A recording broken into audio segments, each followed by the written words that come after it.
Hi, Samantha. Oh, it's such a pleasure to be on Different Drummer.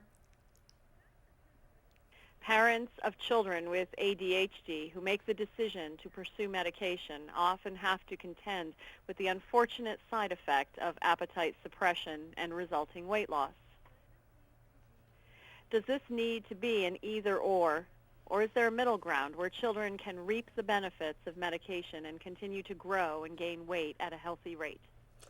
You know, ADHD is such a complicated childhood disorder, isn't it? It can be really confusing for parents to figure out what kind of decision to make when they're overwhelmed, and there's medication, there's management, there's all of these different choices. And there's no single choice that's right for any family at any given time. It's going to change over time.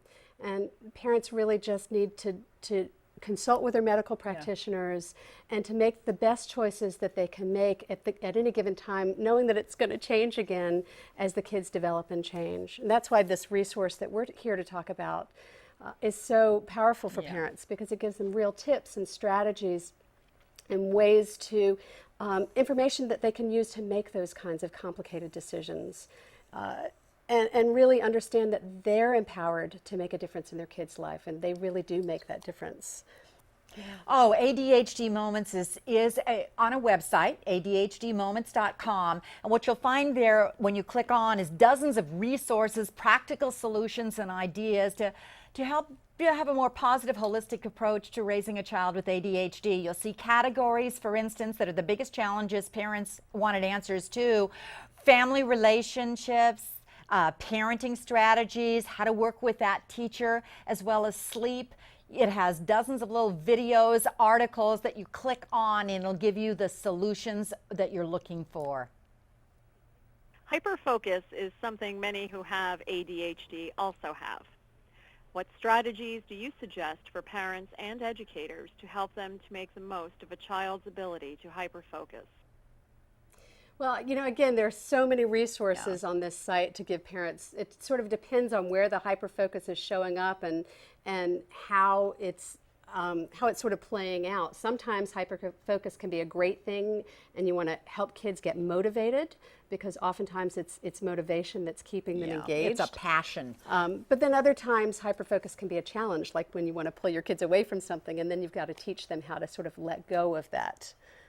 So again, the different strategies are going to depend on how it's showing up in the household or at school. There is often a different set of expectations for children with ADHD versus those without, at home, in the classroom. However, in society, in public, there is not. How do we, as parents, set our children up for success when we alter the expectations for our child in certain circumstances, but not in others? You know what, Samantha, the absolute key on that one is, regardless of who the child is, you always set your expectations up based on what I call the rubber band theory. The best expectations is that you stretch your child gently to the level he can do. You know where your child is, but you don't stretch so far that it snaps. Now, the answer to that is figuring out what the child is capable of doing. And that's why you've got to work really closely with the teacher to figure out, what is he capable of? Okay, now I know he can do that. Now I'm going to set everything up so on a success contingent so he can succeed. And that's what you're really looking for. And one other thing I'd like to add is that as a parenting coach, we teach parents to look in terms of shifting expectations rather than lowering them. Right? Because it's not that they're not going to get there. It just, they may be doing it on a different path. And a lot of these kids are somewhere between 3 to 5 years below their same age peers in some aspects of their development. So they're going to get there. Sometimes we just have to give them a little patience to do that. Samantha, it fits perfectly into your whole title of your website, Different Drummer. There you go. It's a whole secret to it. Many parents opt to give their child a medication vacation over the summer, on weekends. The reasons vary, and appetite resumption is surely one. However, when your child, prior to medication, said he felt as though he were crawling out of his skin, what are the drawbacks to stopping medication, even briefly? Well, you know, each of these situations has to be handled on a person-by-person basis, because there are so many different ways that ADHD is managed and treated. And so you have to really be looking to what is the family trying to address at that time.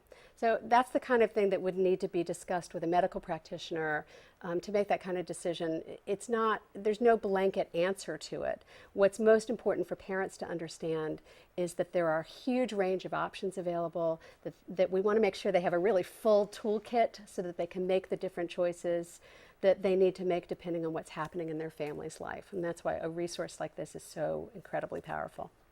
Fantastic. Thank you so much for You're doing so this. welcome. You're welcome. Thank Thanks you. for having us.